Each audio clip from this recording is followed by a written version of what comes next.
Welcome in, everybody, to Fantasy Pros. This is Out of Bounds. It is me, Joey P. Joe P. Zapia, with me, my two best friends, Bogman and the Welsh, and we are here recapping the playoff games, looking ahead to some coaching vacancies, how we might fill them, and, of course, talking about the fantasy implications going forward for some of the teams that are now eliminated. And let's just kick things off here right at the top. And if you haven't already, make sure you subscribe to the YouTube channel and ring the bell till it goes ding for notifications. Let's start with that first game, the Chargers and the Texans. Bogman, all week, the Texans were hearing how they were a bye week team, that it wasn't like, oh yeah, you're going to go play the Texans, they haven't been any good. And look, I think a lot of us just felt like the Chargers were going to go in there and just dominate them. It was anything but, and you and I were live on Betting Pros during that game, which, by the way, we will be live again, hopefully this Saturday on Betting Pros. As my grandma would say, God willing, we'll all make it there on Saturday, and we'll be able to watch that football game together again and bet on it like we did last week. But some frustrating moments, some lack of opportunities cashed in upon by the Chargers in the first half of that game that came back to haunt them in the second half, because that game got wacky, wild, and wide open in the second half. Ladd McConkey hit his prop. That's all we really were looking for. I know that was a big one, but man, oh man, that game got crazy after a sluggish and weird kind of exchanging of blows in the first half. Yeah, stop me if you've heard this before, but the Chargers just did not take advantage of the mistakes that the Texans made. Everyone else has been taking advantage of the Texans' mistakes, but the defense held strong in the first half. Too many turnovers, held them to only 6 points. We were talking about time of possession midway through the second quarter was in the Chargers' favor at a ridiculous amount. And you wanted to say, well, maybe this Texans defense is just going to get worn out. The Chargers are going to run away with this late. But they held strong. They scored a touchdown, kicked a field goal before the half ended, took the lead into halftime. And from that point on, it was pure domination in the second half from the Texans, and the Chargers just didn't have answers. And when they did answer, Justin Herbert threw a bunch of them. So it's not a good game for the Chargers. Texans move on.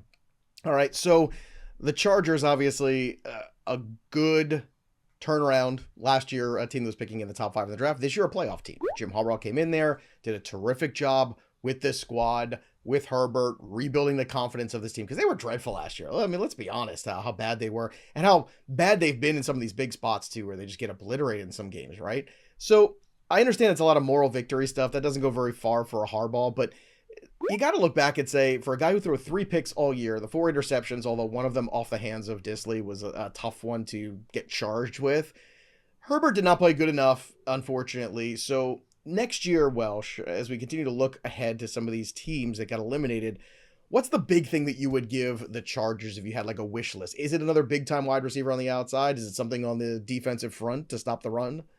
I think it's clearly playmakers. Like, Ladd McConkey was it. They didn't have anything else. Quentin Johnston's constant dropping of the ball was a clear issue. I mean, there were 2 to 3 moments where they could have pulled first downs, and they were not able to do that because, I mean, it's funny when you think about and you look at like these like hardcore great wide receiver, Justin Jefferson, Jamar Chase, Terry McLaurin from this weekend. The ball gets in their general vicinity, they're getting it down. Quentin Johnston plays like a cornerback who's playing wide receiver. Like, he does not have the ability to catch the ball, and they have nobody else around him. It took Ladd to go absolutely ballistic. And by the way, shout out to Ladd McConkey, because he was my big early bet, and I used him in DraftKings. They had the king of the touchdown, longest touchdown on Saturday.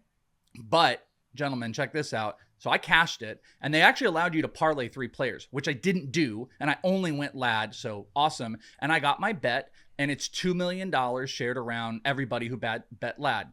I got a share of like $63. On Saturday, you didn't get a Ladd McConkey. Curtis Samuel scored. Guys, the free bets that were cashed using that same contest, over $13,000. Wow.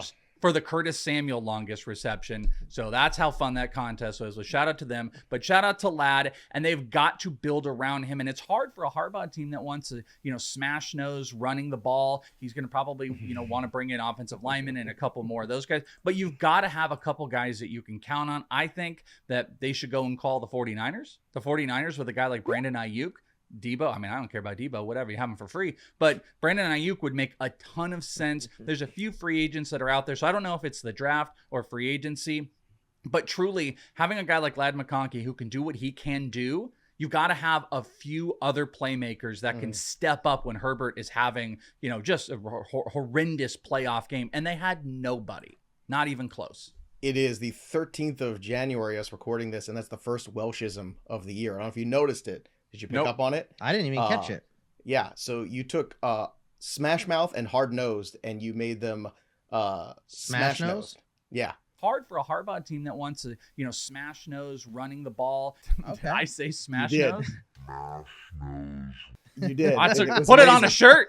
Put it on a shirt and sell the merch. I want to play Smash Nose football. That's what I want to do. And I listen, and I'm like, am I the That's my best one of all time. That's my best one of all time. It's better than Hard Mouth. I'm glad it was Smash Nose, because otherwise it would have been a whole different sort of scenario there. But that is top 5 Welshism all time, Boggs. But we should be selling that in our store tomorrow. Smash Nose.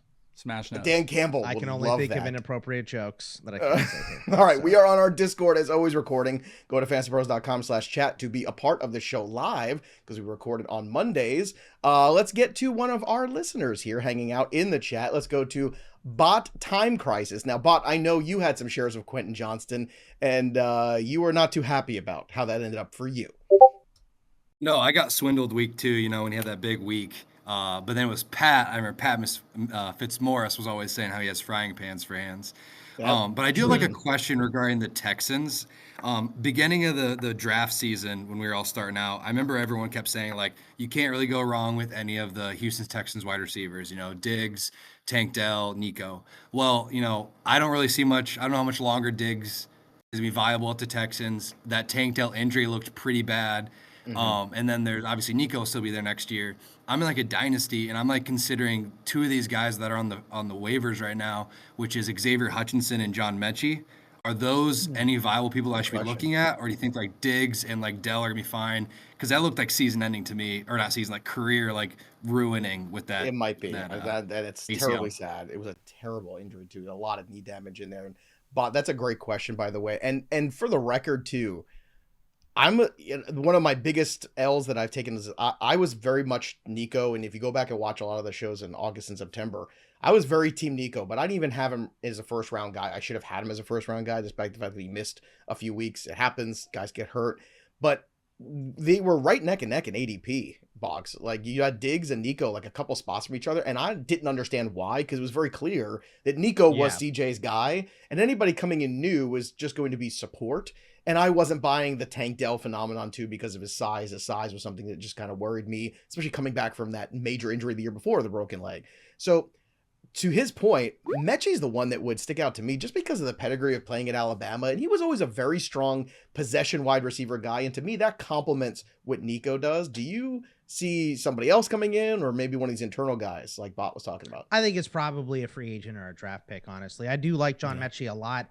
And I've been a John Mechie apologist for a long time. And obviously his career was, derailed at the beginning because of the leukemia. So maybe he's working back from that. But we saw him make a couple big catches in that game. He also fumbled, terrible fumble in the first half. Really bad play. Xavier Hutchinson is more of a guy with size. So I think that Mechie is the correct answer here. But I think ultimately next season, because I think the Texans still have a decent amount of cap space, if I'm not mistaken. Actually, they don't. 26th in cap space. No, they I must don't. have been thinking the of Patriots. last year. I think are at the top, and then you have the chart. So maybe a draft pick. Raiders. Yeah, maybe a draft pick, but John Mechie is probably the guy to look at with that little cap space.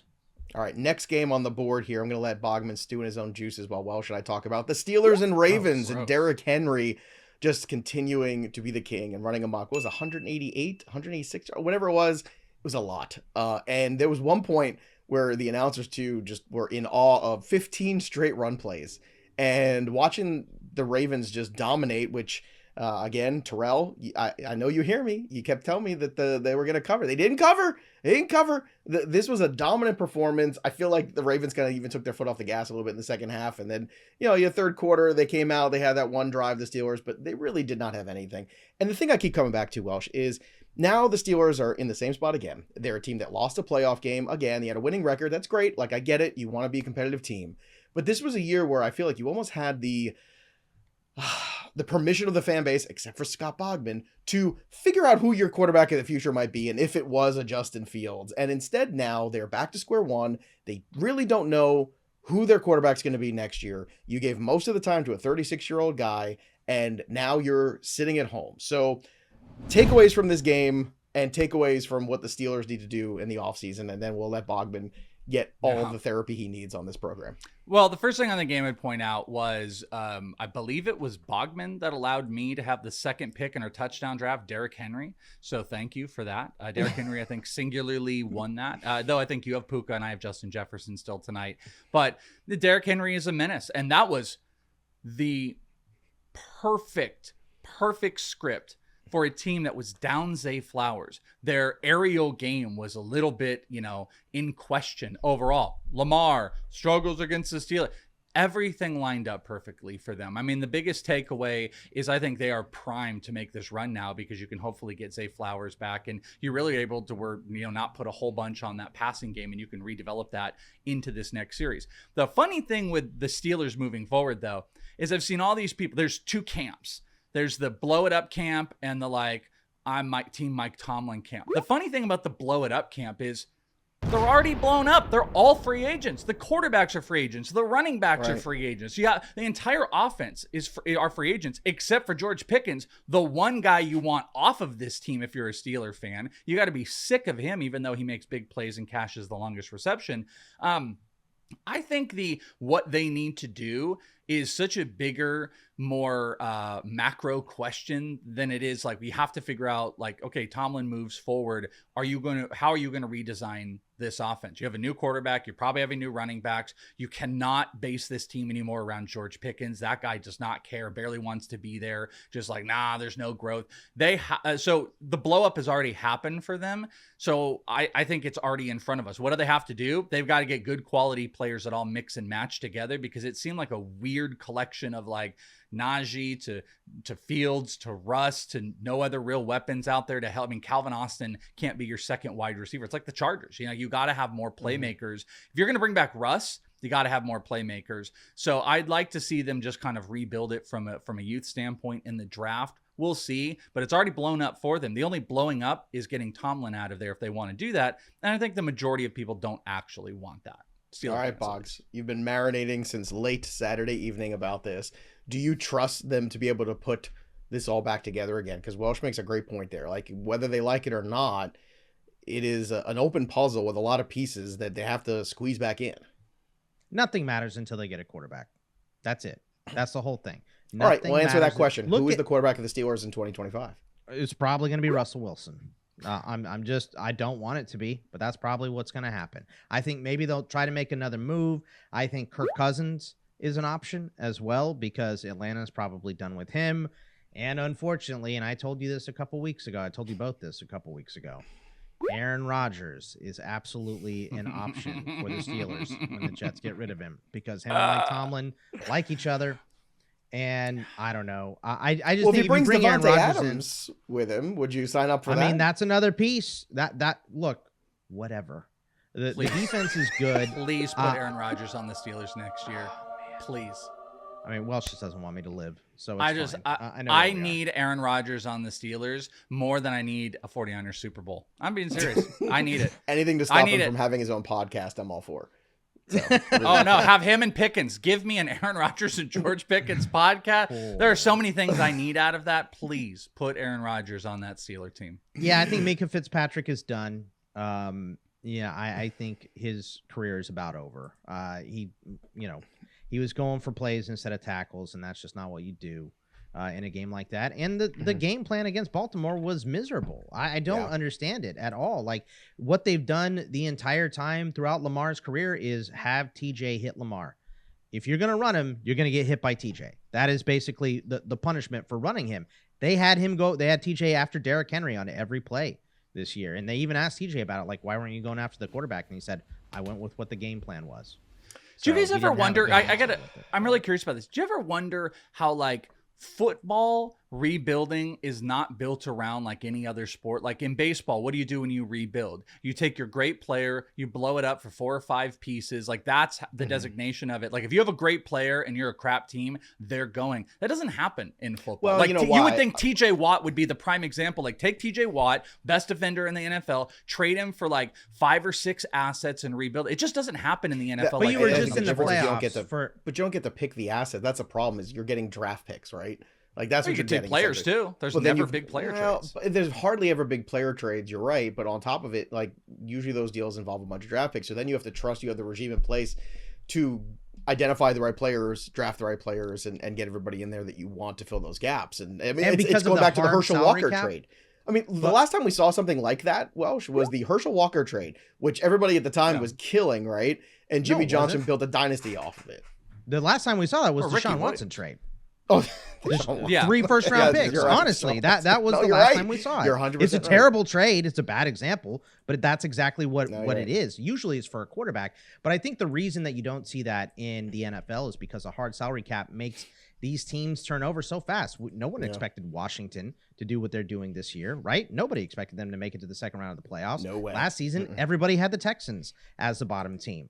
So, and this goes to Mike Tomlin as well. Like every pundit you heard had the Steelers finishing last in the division this year because Cleveland was just coming off a playoff run with Joe Flacco, right? So they looked pretty strong. So what is it with Mike Tomlin? Is he taking these mediocre ass teams to the playoffs, or is he making a decent roster mediocre? That is the question the That's Roonies a have to answer. very And we zen know thing. we know exactly what the answer to that question is for the Roonies. It's I don't care what any fan has to say, or any pundit, or any radio person, or any personality. We love Mike Tomlin. He stays. Period. End of story. So, all the talk can be going back and forth on Mike Tomlin stuff. He ain't going anywhere. Tomlin's the only guy they ever want to pay. That's part of the problem too. No, Yeah, very true. This is a very zen conversation about the Steelers. I hope the Steeler Nation people are enjoying it. I've All right, been let's get to sitting the on it next for one here. 5 years without a playoff win. So 2016, Longer right? than That's that. the last time they have a longer than playoff that. win? Yeah, Jesus Christ. That was the 6th field goal game where we beat the Chiefs and 2016. Alex Smith the year before Patrick Mahomes took over. And Travis Kelce, That's right. biggest That's what it crybaby was. you've ever seen in your life. Blame the refs. Said the NFL wanted the Steelers to win. Huge crybaby. Go back and look at that. Yes, I can feel the hatred flowing through you. Yes, yes.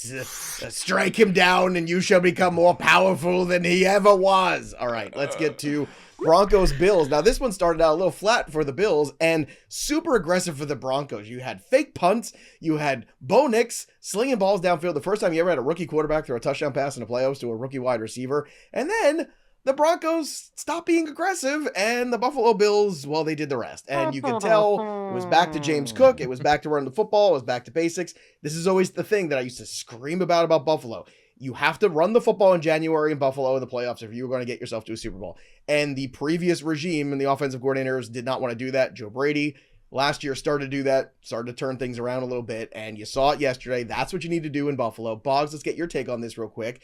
Why did the Broncos stop playing fast and loose in that game? I think they were going to lose anyway, but it just seemed like that first half, they were like, hey, we're not supposed to be here. Let's just go out there and just throw it against the wall. And then all of a sudden they got conservative, and the next thing you know, the Buffalo Bills just whooped them. Well, I know the exact answer to this because they didn't have the football, Joe.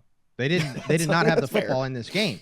The time of possession in this game was 41-43 for Buffalo to 18-17 for Denver. They could not keep the Bills offense off the field. They just could not do it. And this is a team that won with defense all year. They look good. I mean, this Ravens versus Bills matchup in the second round is so big because that might be the best team in the NFL. Detroit's still really good too. I'm not taking anything away from them, but those two teams looked unbelievably dominant in the first round, and that is going to be a very, very fun game to watch. But yeah, I mean, Denver just could not get off the field. They had 13 first downs to 26 for Buffalo. They converted 2 of 9 third downs to 8 of 15 for Buffalo. 2 for 2 on fourth for Buffalo, 471 total yards to 224. They just didn't give Bo Nix enough time on the field to get in a rhythm because the defense could not stop Josh Allen and James Cook. Well, I would like to see the Broncos go out and get a running back because this committee that they've had just has not been the answer. Do you think that's the big offseason? Because the defense, we can say whatever we want yesterday, fine, but the defense has some players on. They got some pass rush. Obviously, Surtain is a star. But it seems like the run game is the one piece that's really missing. And if you're going to have Bo Nix have a good sophomore season, it feels like the thing you need to fix. Yeah, I mean, on the prediction show earlier last week, my prediction was the Bills were going to blow out the Broncos. And obviously that I did not feel good about that after that first drive. But then the Broncos just showed exactly what the problem is. They have no ability to establish a run game. They have absolutely nobody and nothing. And they also, they got a cool, fun core of wide receivers, but I'm not sure I would call it like these dominant, great playmakers. Marvin Mims was kept completely in check. Troy Franklin, one and done. And it was just all but Cortland Sutton. So you can't, and they didn't establish anything outside of trying to go deep. You're not going to make it that far. And that's why I felt like the Bills were going to run ramp shot with them. And it happened. So yes, clearly they need to bring in some backs. They want to be able to run. Those are not the answers. So I don't know if it's like draft and free agency. I think they need to bring in two guys. Once they can do that, they're going to be a team to be reckoned with for sure. All right, 53 million in cap space, by the way, for Denver. So they can add some pieces for sure. Well, especially you saw so many guys like Mixon show up in a new spot, Henry show up in a new spot, Saquon show up in a new spot. I mean, who's a running back free agent? I don't even know what the free agent running back class looks like. I know the free agent wide receivers off the top of my head. I have to look at the look as Boggs was pointing Aaron out the Jones, Rico Dowdle, Javonte, Najee Harris, J.K. Dobbins, Kareem Hunt, Jalen Warren is a RFA. It's not good. Aaron Jones or bust. It's Aaron Jones and a rookie. You got to. I was going to say or a rookie. And Boggs said there was a good rookie class. Very, very good running back rookie class. Right. Very good. So that's probably where they'll get a running back from. Let's go to Dread over on our Discord again, fantasypros.com/chat. That's the place where you can join and hang out during the show and talk to us. Dread, what was your takeaways from the weekend's games? Oh, well, the Chargers destroyed all of my bets for the weekend, so move past that. I actually wanted to ask you guys more about the MVP race. If you had any more thoughts after seeing this past weekend's games, or do you think it's going to come down to the Bills versus Ravens coming up next weekend? Well, correct me if I'm wrong. Voting's already done, right? They don't vote through the playoffs, so it's not going to matter. Public perception, though, to Dredis' point, public perception could get swayed here, but you're right. And that's where the discourse is going to start, is like the votes have been made. Then all of a sudden, let's just arguably say the Ravens just beat down on the Bills and Josh Allen has a Herbert-like weekend. Everyone's going to be like, I told you so. It's Lamar Jackson. And then when Josh Allen wins it, it's going to be fervor, and all the shows outside of, FS1 are going to be able to have really good arguments about the MVP race. Yeah, they've got their own problems to deal with over there. But it usually whoever wins the MVP does not win the Super Bowl. Mahomes is the only guy in the last 20 years to do it. So I'm just saying, like, it is not something you see very often. If you go all the way back, I think before that, it was Kurt Warner in 1999 was the last guy who won the MVP, and the team won the Super Bowl that year. Typically, you would think Manning, Brady, all these guys, they never coalesced and overlapped. Mahomes is the last guy to do it in 2022. I wonder if they should keep it into the playoffs. But are you? I think they should, but it's a regular season award, so I get that you don't want to. You don't want to be impacted too much by that, I guess. I don't know. I think there should be like a weight scale to it. But I don't remember. Were you an Allen guy, Pia? Well, here's the thing. I think I was an Allen better, but I'm not an Allen guy for the award. So I'm gonna separate those two, because I think that's where maybe I think that the narrative is playing out where we're sick of giving it to Lamar every year, and there's always fatigue in the voting body. Then on top of that, the narrative is Derrick Henry has 1,900 rushing yards. Derrick Henry is a monster. Derrick Henry is MVP worthy. So how do we say that about Lamar Jackson at the same time? Whereas you look at Josh Allen is playing with, let's face it, the casual NFL fan does not understand who Khalil Shakir is. I'm telling you, they don't know. They don't care about Dalton Kincaid. The casual NFL fan does not recognize these names. They see Josh Allen putting this no-name team, quote unquote, on his back, and that's not necessarily fair, but I think that's the perception. Boggs, do you agree that feels like the narrative that was built? And it got close at the end, those last 2 weeks. You could see it got much closer in the betting market, but it was still Josh Allen who was. But wait, did you say Lamar, you think, but you bet Allen? Allen on both? If I had a vote, I would vote for Lamar. I would. That's what I think I think this is the best version I've ever seen of Lamar, and it's not his fault that he's playing with the best help that he's ever had. And God forbid we give somebody some help, right? I mean, it's not like Peyton Manning didn't have Marvin Harrison and then Reggie Wayne and some good players around him. Tom Brady had Randy Moss one year, 40 through 50 touchdowns. My vote would be for Lamar, but it is so close that I don't have an argument to stand on between picking either one of these guys. I think they're both definitely worthy. I would say it's hard to not pick Lamar. I think the reason he doesn't win it is voter fatigue. He's already won it twice, but this is the best statistical year that he's had, and he already has 2 MVPs. So I think it's going to go to Josh Allen, but I would vote for Lamar as well. Voter fatigue is the lamest thing. I hate it. It's if you know what, if baseball you ever too, had, right? I Yes. 100%. It's like a Ohtani's Trout not now. going to Let's win go it. for this guy. Yeah. If anybody ever were to say the words voter fatigue in it, they should not have a vote. Like, that's the most absurd. And I don't disagree with what you're saying, but the idea that everyone's like, oh, we're just so tired of this guy being so good. And it's like, that's not how this works. That's not how this works, guys. So there's no voter fatigue. It's not. It's crazy. And I agree 1,000% with you, but unfortunately, it's just not the way it goes. All right, Packers, Eagles. I was not surprised the Eagles were a little flat, having not all played. A couple weeks off for Jalen Hurts, Saquon with the week off last week. So it would surprise me that they didn't come out guns a-blazing in the second half. AJ Brown reception total did not hit. Very frustrating for me personally on that one, but just kind of a game where you never felt the Eagles were going to lose, Welsh, but the Packers just injuries after injuries. Didn't have Alexander for this game. Didn't have Watson. They lost Dobbs. It just got to become like a mash unit out there. I was never worried about the Eagles not winning this football game before, during, or even towards the second half there. And at the same time, I expected a little bit more out of them. However, the defense was tremendous, shutting them out in the first half too. I don't care who it is. You shut somebody out in an NFL first half that's a playoff team, that's a pretty astounding look for the defense. I think what you said is the best way to say it. There was never a moment where I was like, well, here come the Packers. Just Jordan Love just continuously doesn't look good. Like, whether it was the elbows thing this week, he's not looked good for a month.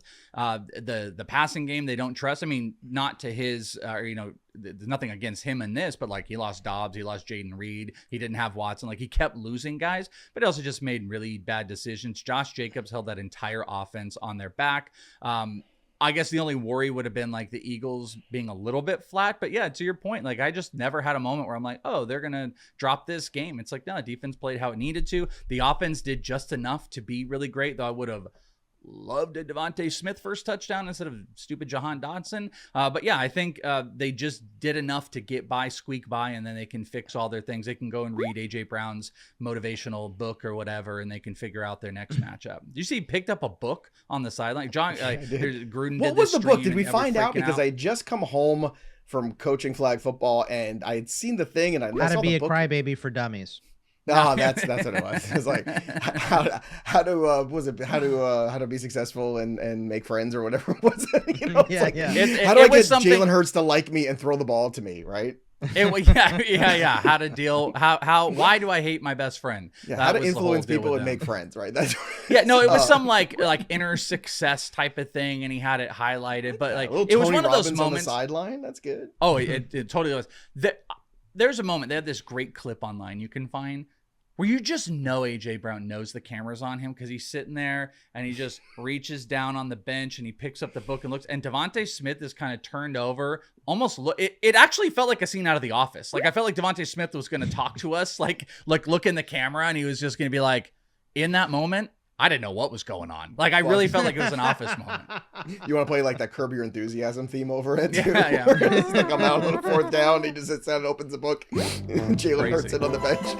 Oh, goodness gracious. Boggs, any notes for you on Eagles Packers? You want to just jump to the night game? The Packers just turned the ball over too many times. 3 picks from Love, and they had the fumble on the opening kick, which should not have been a fumble, by the way. I don't understand that at all. Like, Nixon clearly recovered the ball. They reviewed it and then still gave it to Philly. I did not understand that. Well, because I think they gave it, the initial call was that they had recovered it and they didn't see enough evidence to overturn it. They don't have eyeballs? Initial call was a problem. Yeah, well, I know. I'm not blaming you. I'm just saying they don't have eyeballs. It was pretty clear to me. I thought Nixon picked that ball. They were too busy up, reading. That was the problem. Yeah. Oh no, AJ Brown gave me this book. How to ref for dummies. By the way, their book. Did you guys see the ref go over and talk to Josh Allen? I did. On the sideline? I did see that. He said that the ref came up and said, "Quit screaming about calls, or you're going to get 15." He's like, "Cut it out." That was basically the whole thing. Yeah. So. Yeah, and quarterbacks don't get coddled in the league, right? Only Patrick Mahomes. Okay, let's get to the offseason for the Packers real quick. I don't know what the timetable is for Chris Godwin, but that's the guy I'd like to put on the Packers. He's going to be a free agent this year. They need a guy that is, reliable. And I think that's the thing that they don't have. They've got some talent at wide receiver core sporadically, but reliability, I think, is the one. I couldn't think of a lack. worst scenario for him. Like, they run rotations. Like, what are you talking? Like, they're going to run rotations, I think, because they have to. I think that's they what won't I'm saying. Godwin will not be rotated. Right. I think that's the big problem is you have to start locking in some guys to some spots for Jordan Love and for the continuity of this offense. And Godwin's a guy that I feel like you can lock in and you can move around and you could feel good about his productivity. Again, health is the question, but that would be a guy that I'd like to see them look after. All right, Commanders, Buccaneers. Oh my goodness, Baker Mayfield led the league in fumbles, and some of those fumbles came back to haunt him in this game, unfortunately. Just bad timing on a couple things here, literally. You had the center snapping the ball when nobody was ready. You had a couple other weird moments in this game. You also had a penalty that should have been called that was not, pass interference on Zach Ertz. But at the end of the day, despite some shady decision-making by Dan Quinn, like, I don't know why you're not kicking a field goal, why you're going for fourth down and stuff like that, but it ended up working out. You get the field goal that hits off the uprights and goes in. Everything's just coming up Jaden Daniels this year and this Washington Commanders team. I think we all believe they're going to get their doors blown off against the Detroit Lions, but who cares? I mean, Welsh, this is such a successful season for Jaden Daniels and the Commanders. And Bobby Wagner, had some really good moments in that game. He looks like, a rejuvenated veteran Bobby Wagner, kind of like popping off one more time. So what were your takeaways from that night game? I mean, I think the Bucs would have really benefited from establishing the run game early. I think Bucky Irving had like 5 or 6 carries in the first half. Obviously, as someone that was betting the over on that, like, he got to 79 and then he lost 2 or 3 yards on the next carry and they stopped. But I think he had double the rushing attempt output in the second half. So if they had gotten to that and established that, you can run against the Commanders, that would have probably helped a decent amount. But it was a wild game.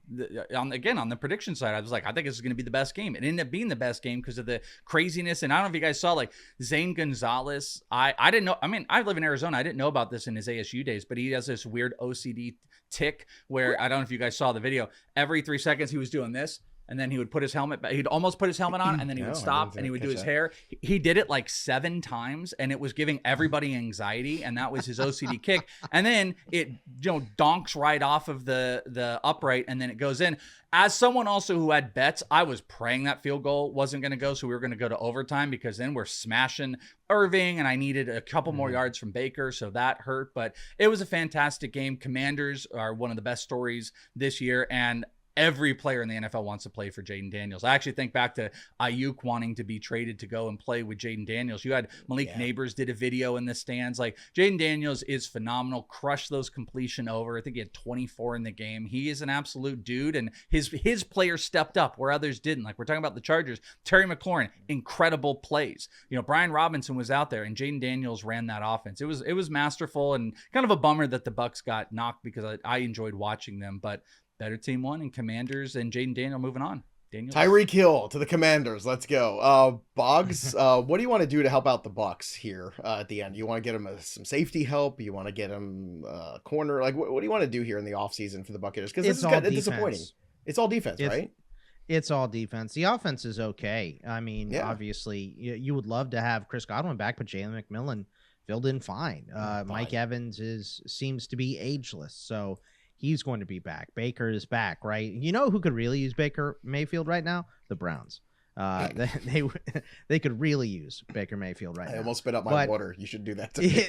Dude, it's all defense. It's secondary help for them. They try, Carlton Davis is banged up. They signed him this offseason. They need to put pressure on the passer more. They need another edge rusher real bad to help. So the problem, we saw Baker Mayfield play great the whole year. This offense is not the issue. And Washington did not even play their best game by a lot. They barely won this game because they didn't take those opportunities earlier in the game. So you think against Detroit, they're probably going to be taking some points, but against Detroit, that might be where you want that mindset more, going for it on 4th down 5 times and that type of stuff, because you know that they're going to do it as well with Dan Campbell. So I do think that that's going to be a very interesting game, Detroit and Washington next week. All right, we are going to play a little game, then we're going to draft some touchdowns. Before we do, quick reminder, download the Betting Pros app right now, and you can still get the 30 free days of premium. This is the best month to do it with all the playoffs still going on here for NFL, with NBA heating up, MLB's around the corner. Use the promo code FPFREE to get 30 free days of the premium product of Betting Pros, the best tools in the business at your fingertips. Download the app, sync your sportsbooks for free, and use the promo code FPFREE to unlock 30 free days of Betting Pros. So let's talk about coaching vacancies. Mike Vrabel, head coach of the Patriots. I can't believe it. I never saw it coming. I'm overwhelmed with shock and awe. I'm just really excited, to be honest. That's the guy I wanted last year. I didn't get him. I waited. I got him this year for Christmas. I'm very happy. It's great. I'm ecstatic. I'm over the moon. Mike McCarthy, well, he's out of a job right now, and that is one of the more openings now, joining Dallas, New Orleans, Las Vegas, the Jets, the Bears, and the Jaguars. So I want to go through the guys here and have a little fun. I want to see, with some of the candidates that we have, who might be a good fit for some of these openings. Boggs, let's start with you with the Dallas Cowboys. Who would you like to see be the head coach of the Dallas Cowboys in 2025? I mean, I would love to see it be somebody terrible. Let's get Dion in there. That's what I'm saying, right? Dion would be great going to Dallas. I don't think that's a real scenario. I don't think he's ready, and I think it's 100% happening. I'm shocked that you really. I don't even think there's a question that Dion is going to be the Cowboys coach. Wow, that's happening. I think Welsh. It's absurd. Honestly, Welsh, I'm with you. I think it is absurd, but it's Jerry Jones. Why wouldn't it be absurd at this point, right? That's true. Yeah. I mean, what he's gotten isn't working. And I think those players would respect him. The Micah Parsons of the world. You bring Deion Sanders there. I don't think it's a long-term good effect, but it might be a weird short-term bump where that crew, they grew up with these stories of Deion Sanders and, the highlights of Deion. I don't know. Welsh, go ahead. Continue on with this Dion thing. I think you're onto something. No, I think they go and they get some veteran former coach, probably that has some connections to Dion, to be the OC. You get just former locked in guys for DC and OC. Dion gets to control the team. He is going to be a fan favorite. And what I was going to say before is the Cowboys 2 days ago were saying Mike McCarthy can't interview for the Bears job. I think that's what got out there. They said no, and then they fired him. Obviously he wanted out. I think they need to rally back. Obviously Cowboys fans, as long as Cowboys are winning, they're going to be fans. So they're losing fans right now. So they got to get that crew back out here. Lakers aren't doing so great, so Cowboy fans are struggling out here. They got to get Dion in. Yankees just lost the World Series. Yankees just lost. What are Cowboys fans going to do? 100%. They lost on Soto. Yankees fans and Dodger fans and all of them, they're all struggling right now. But I think the Cowboys would benefit from the publicity of it. Is it a great move? No, probably not. I agree. Dion isn't ready, but I think that's going to allow, Dion is going to be one of those players that's going to have that portal of NFL players wanting to come play for him, that college side that's going to want to come play for him. Look what he did in Colorado. I think it's an absolute no-brainer if Mike McCarthy's out there. You're not going to go and bring Pete Carroll in to be the Cowboys coach. It's definitely Dion. Welsh, who's the next head coach of the New Orleans Saints? Oh God, the New Orleans I know Saints. That one. Okay. It's Mike McCarthy. Okay, this you think McCarthy? Rumor.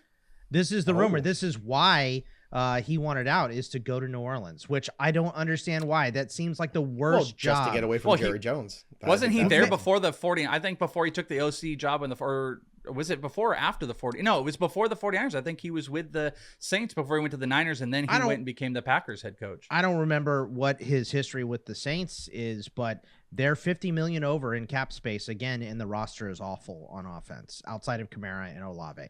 So it seems like the worst job in the league to me. But the rumor right now is that this is why McCarthy wanted out, was to go to New Orleans. Maybe he likes ownership there. Offensive coordinator 2000 to 2004, so maybe it is an ownership relationship. He's a big dude, so maybe he just likes the food. I love mean, beignets. I would move to a city for the food. So yeah, gumbo? Exactly. Works for me. Gumbo, jambalaya. Never had gumbo in my life. The Jets' next head coach, I think, should be Aaron Glenn. Bring the hometown guy back. Yes. Get some discipline on this team. I want to see Aaron Glenn be the next head coach of the New York Jets. And you know what? A lot of guys want that job because they don't want to work with Woody Johnson. I think Aaron Glenn could pull it off. Vegas, Boggs, you got any ideas for a Vegas head coach here for the Raiders? How about John Gruden? No? Is that too much? Too soon? He's up with Barstool. He's doing like streams and stuff. I don't think he even wants to do that. I know he wants to coach. It feels like an offensive coach, though, guys. I think this is where you get Kingsbury, to tell you the truth. And I know you. Wait, we said the Raiders, right? No, they want Kingsbury. It's Bill Belichick. Tom Brady takes over as the main guy. He brings back Belichick. Now he's got to pay $10 million though to get him out of UNC. Whatever. That's nothing. That's NIL money. That's one game for him, for Tom Brady broadcasting. Doesn't he get 15 million a game? It's like 10 Tom Brady rookie cards. He'll just sign a couple cards and he's got it. He's locked in. All right, Chicago Bears. Ben Johnson. Do we all agree that's where Johnson ends up? I think this is where Cliff Kingsbury goes. Oh, okay. Because he worked with Caleb Williams at USC as his OC there, and I think that relationship is big. And I think if you're the Bears, you have to fix this quarterback issue. You've had too many quarterback issues. So even if Kingsbury isn't the, successful head coach that you want to bring in, I think he settles that relationship with Caleb Williams. He can figure him out.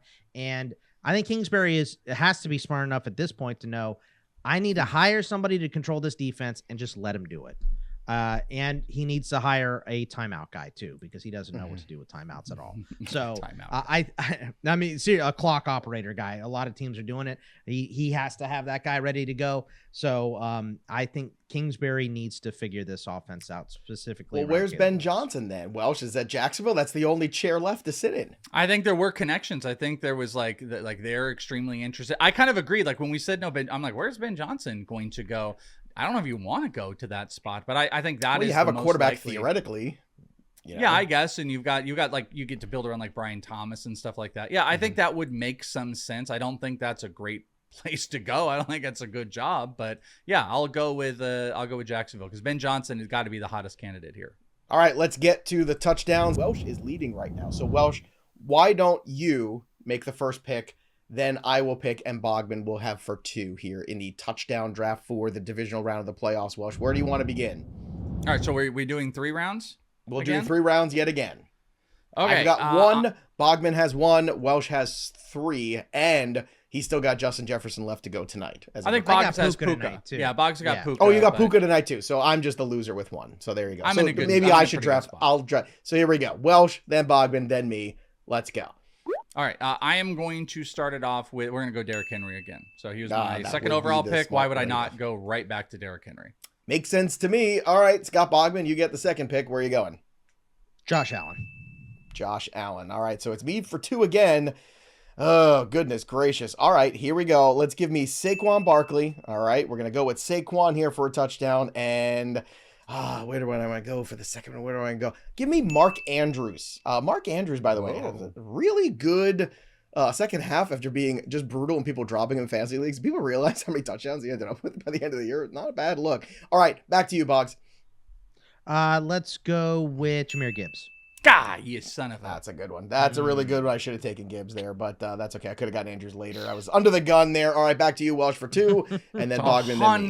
100,000% who I wanted. All right, so we can't really... We can't take any Vikings yet or Rams unless you want. I was about to say, lucky. You can risk it. You have a lead. No risk it, no biscuit.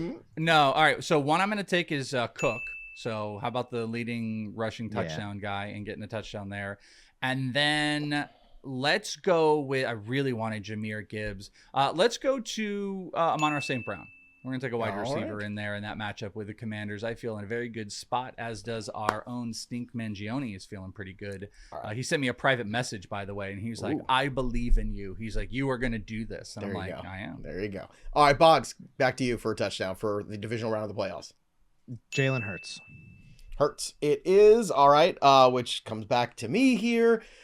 Give me, I want to take Josh Allen, but instead I think I'm going to go Terry McLaurin. Let's go with TMC. All right. I'm not taking Josh Allen. I'm not doing that this time. Well, you can't. I took Josh Allen. Oh, you took Josh Allen. My you first can't pick. take Josh Allen. That's right. I can't. Sorry. No wonder why I can't do it. You're too busy I won't anyway. taking Mark Andrews over there. Too busy taking Mark Andrews. I'm feeling the Mark Andrews right now. All right. Enjoy the playoffs this week, everybody.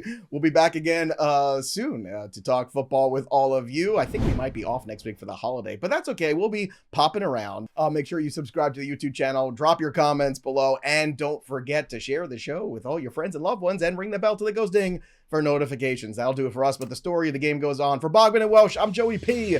We'll see you next time, kids.